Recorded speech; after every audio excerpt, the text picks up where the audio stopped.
ऐसा तो संसारी भी नहीं करते। भगवान तो परीक्षा ले रहे थे, परीक्षा में पास होती हैं कि नहीं।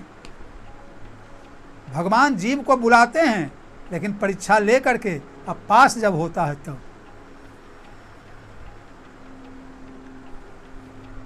कहे कि देखो आधी रात का समय है, हम हैं पराया पुरुष, तुम हो पराया नारी, तुमने गलती कर दी, तुम्हें नहीं आना चाहिए। कोई बात बिगड़ी नहीं है,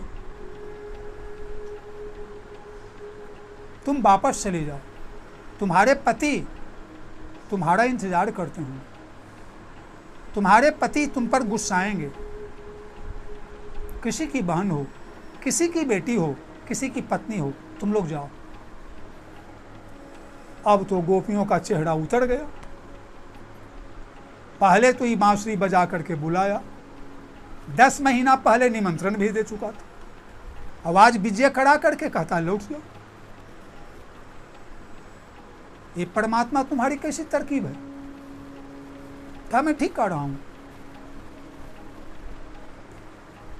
गोपियों ने कहा मैं भी कुछ जानती हूं, अब मैं तुमसे सवाल करती हूं कान्हा, अब तुम जवाब दो।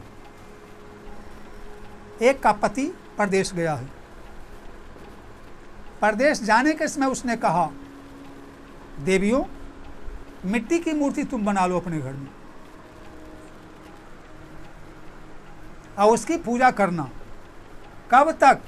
जब तक मैं लौट करके परदेश से न आ जाऊं।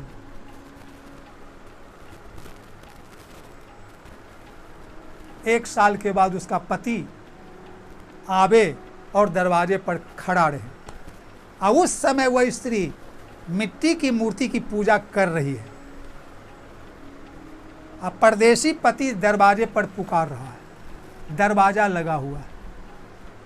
अब तुम ही बताओ कन्हैया, वह मिट्टी का जो पति है उसकी पूजा करती रहेगी या दरवाजे पर जा करके अपने असली पति को बुला करके लाएगी? तब गोपियों यह कोई पूछने की बात है? मिट्टी की पति की पूजा तो तभी तक की जाती है जब उसका असली स्वामी न प्राप्त हो जाए। असली स्वामी आ गया, अब पूजा क्यों करेगी? असली स्वामी को बुला कर लाएगी और उसकी पूजा करेगी। गोपियों ने कहा कन्हैया हम तो पास हो गए, तुम अपने ही मुंह से मेरा उत्तर दे दिए। तो घर के पति तो मिट्टी के पति हैं, उनकी पूजा मैं कर रही थी। अब तुम असली पति जब मिल गए तो उस मिट्टी की पति की पूजा छोड़नी पड़ेगी कि नहीं पड़ेगी? इसे मैं छोड़ के आ गई। भगवान ने कहा यही परीक्षा लेने के लिए ही तो मैंने तुमसे ऐसा कहा। तुम धन्य हो, तुम्हारा प्रेम मेरे प्रति सच्चा है, अब मैं तुम्हें जाने के लिए नहीं कहूँगा। यह ठीक है, अब मैं तुम्हारे साथ रास खेलता हूँ। भगवान प्रसन्न हो गए, गोपियाँ भी प्रसन्न हो गई।